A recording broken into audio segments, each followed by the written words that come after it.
Bags down, spikes on, welcome to the track.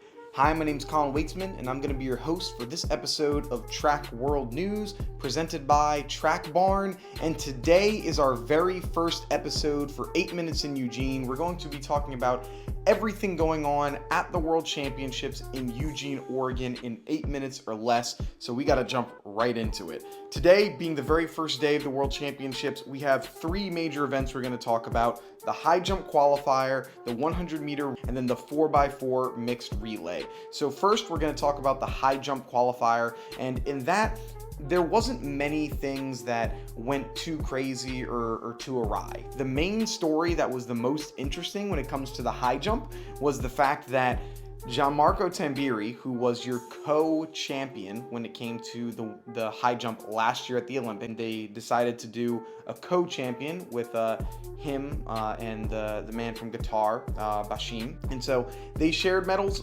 This year at the qualifying round, things were a little dicey.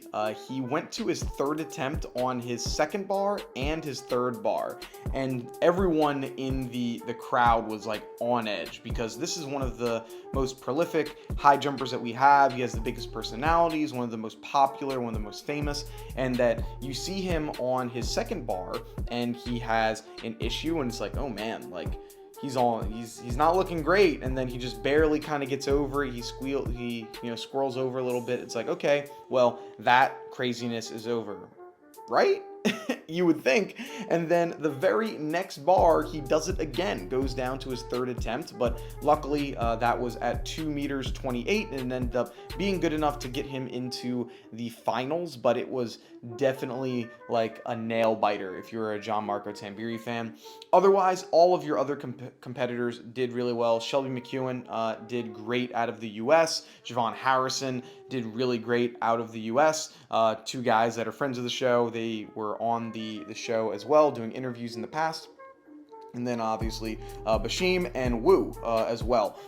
They all did really well, qualified and moved on just like you would expect. Men's 100 meter dash. So this was really exciting. So your story of the men's 100 has to be Fred Kerley. So Fred Kerley in the opening round runs a 9.79. Let me say that again. In the opening round of the World Championships, when nothing matters, you just have to qualify. This man cruises to a 9.79. It's not like he was pushing. He wasn't exerting a ton of effort. He was just cruising. He was going through it, going really smooth, and that's why when I saw the time, it shocked me. It looked like it was like a 9.9, maybe a high 9.8, and then when I saw, oh man, this is a 9.7. This dude has potential to drop a crazy time at the World Championships this year. Like, be on American Record Watch. Like, we got to look at potential 9.6. Like 9.6 mid for him, because the race that he did and at the fluidity that he did it was crazy, and I'm really excited to see how he's going to do from that. All other United States competitors did make it through, and most of your major competitors made it to the semifinals. We didn't miss out on any like insane eyedroppers. DeGrasse made it. The biggest hiccup, I guess you could say, was Lamont Jacobs. He came in second in his heat. Marvin Bracey cruised to a 10.05. First of 7 heats, let's go. Who gets away to the good start? Blake got out nicely. Look at Bracey Williams. Bracey Williams, second from the Another right. story from the men's 100, we had Letsile Tebogo of Botswana. So if you remember, he is very familiar because recently, about a month ago, he broke the U20 national record with, I believe, what was a 9.96, and then that got taken away because it wasn't ratified, and so it didn't count. And everyone was like, what the heck's going on? Because it still counted as a personal best, but it didn't count as a U20 national record. And then in this opening round, he goes ahead and breaks it again. He runs a 9.94, cruising into a victory there. And so it looked really good for him. And once again, the future of track and field is looking very bright if you have this guy, Letsile Tebogo, already running a 9.94, and he could easily be running in the U20 World Championships, which is happening like next month in Cali. He could easily be doing that, but he's running the senior championships right now. So that was very impressive. Still not too sure who's going to be the favorite right now going into it. Fred Kerley is going to be looking very, very good right now because he had his 9.79. But Trayvon Bromell also looked pretty nice when it came to that, when his 100. Same with Marvin Bracey, same with Christian Coleman. Like, they all shut down their race really, really early. So it's hard to kind of get a barometer on where all of them are. And I'm wondering, what is this 4x1 going to look like? I've heard different rumblings from different people on what the potential 4x1 could be. Nothing has been confirmed, but if it is what I'm hearing, I'm not really loving what it is. 4x4 mixed relay. So in the mixed relay, this was obviously the crescendo when it comes to Allyson Felix's career. So this was going to be the send-off for her, and people were hoping that she would be going out, with the championship with a potential world record as well as the gold medal, but unfortunately that didn't happen. They were in the first place going out of the first leg. Elijah Godwin ran a really great leg.